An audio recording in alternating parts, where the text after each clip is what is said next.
A particle moves along the graph of y equals tangent of x secant x so that y is increasing at a rate of 3 units per second.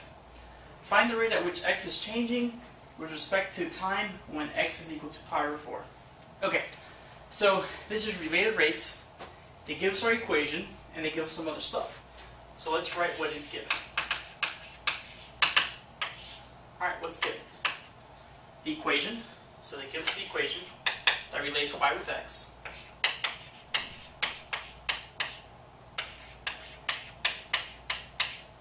What else do they tell us?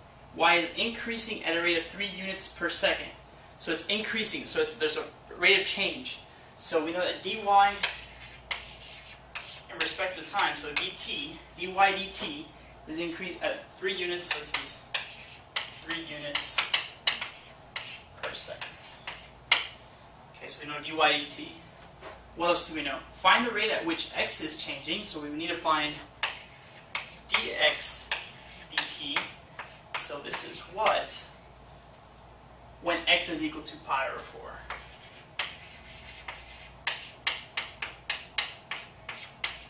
Alright, so we're given the equation, we're given dy dt, and we want to find dx dt when x is equal to pi over 4.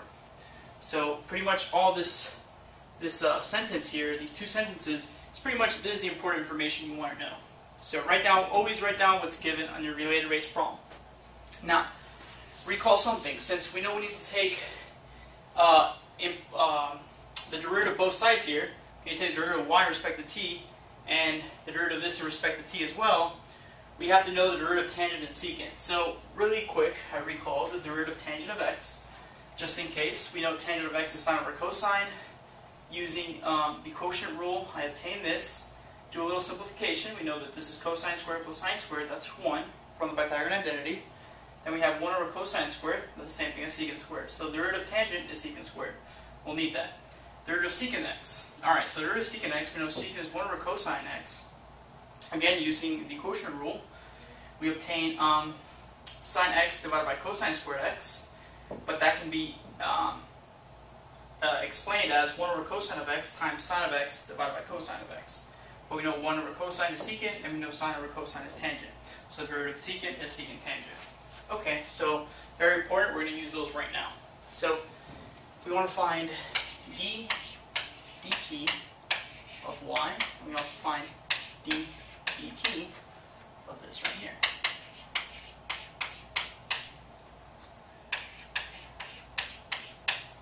Okay, so we have to take the derivative of y in respect to time, and the derivative of tan x secant x in respect to time. So the derivative of this is pretty much dy dt, and that's equal to, well, we have to use the product rule here. So using the product rule, take the derivative of tangent of x first, but we already know the derivative of tangent of x, that's secant squared.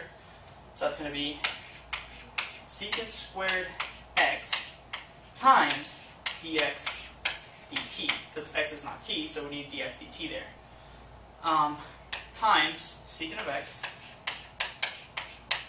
because we're using the product rule, plus derivative of secant.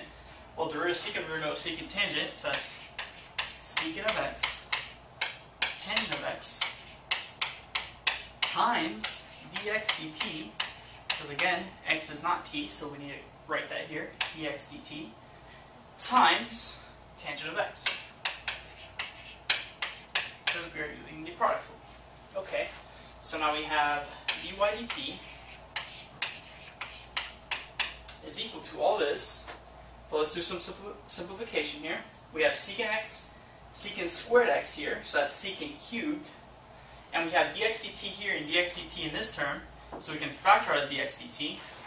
So we have secant cubed x plus, we have tangent and tangent, that's tangent squared, so that's secant x times tangent squared x. And we already said that dx dt common factors, so you factor that out. And we want to factor it out because we want to find dx dt. So in the end, we do want to solve for dx dt. Alright, so now since this is factored out, we can go ahead and divide this whole term by secant cubed x plus secant x times tangent squared x. So divide those to both sides, and we'll have dy dt, all that divided by this, so we have secant cubed x plus secant x tangent x.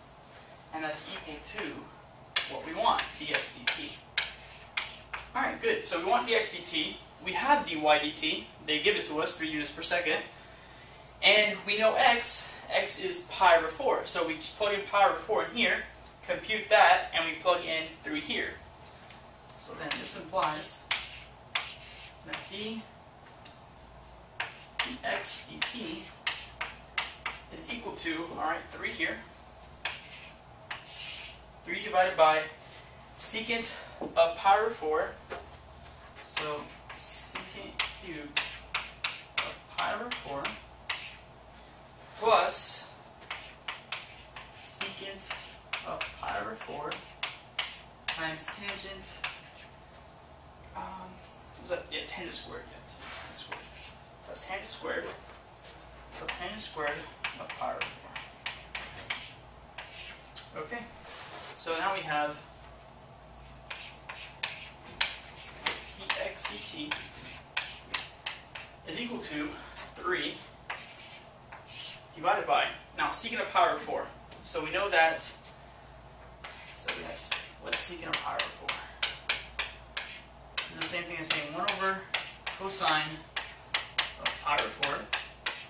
I mean, cosine of pi over 4 is square root of 2 over 2. So we have 2 square root of 2, rationalizing this. We have 2 square root of 2 over 2, so this is square root of 2. So we have that this is square root of 2.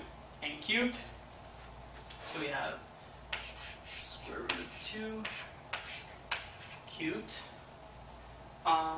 plus secant of pi over 4 is square root of 2. So square root of 2. And then we have tangent squared of pi over 4. But we know tangent of pi over 4 is sine of pi over 4 divided by cosine of pi over 4. And sine of pi over 4 is square root of 2 over 2. Cosine of pi over 4 is square root of 2 over 2. So we have square root of 2 over 2 divided by square root of 2 over 2, and that's 1. And 1 squared is just 1. So we have this. That's all we have left. Okay, let's do a little bit more simplification here. This is 3. Factor out the square root of 2. We can factor 1 out. Then we're left with square root of 2 squared plus 1. Okay, that's good. Square root of 2 squared is just 2, and 2 plus 1 is 3. So we have 3 square root of 2 times 3. But the 3's now cancel out, and we're left with 1 divided by the square root of 2. Now you can rationalize that, and it'll be square root of 2 over 2 as well if you want.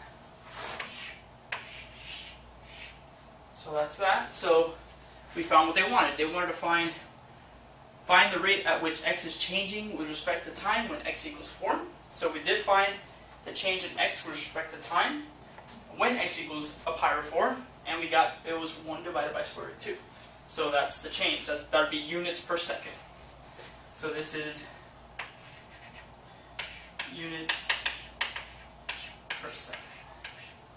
So 1 divided by square root of 2 units per second. Okay?